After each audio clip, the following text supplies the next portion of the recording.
In today's video, I'm going to teach you how to track invites on Discord. We'll set this up using Invite Tracker, a trusted bot and dashboard that records which invites bring people to your server so you can reward promoters, spot suspicious activity, and keep your community growing in a healthy way. Before we begin, make sure you're logged into the correct Discord account in your browser and that you have permission to add a bot to the server, usually the Manage Server permission.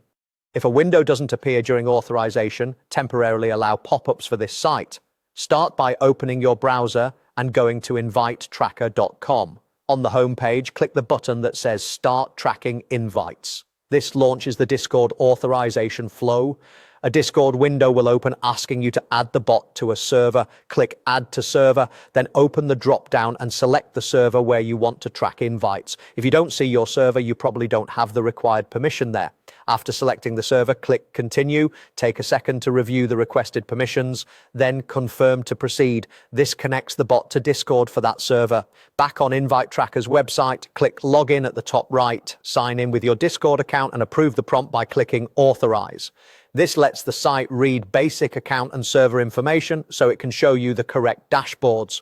Once you're signed in, click Dashboard, you'll land on the main control panel, open the server selector and choose the server you just picked. On the server's page, click Invite the bot. Even if you completed the earlier step, this ensures the bot is properly invited through the dashboard. Discord will open one more confirmation window. Again, click Add to Server if prompted, choose the same server and press Continue to finalize.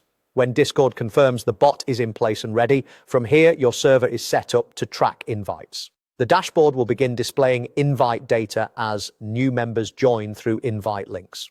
If something looks off at first, give it a minute. Data may take a moment to appear. Make sure the bot's role has the access it needs so it can function reliably. That's it. Your invite tracking is now live with a web dashboard and a bot working together to keep your stats accurate.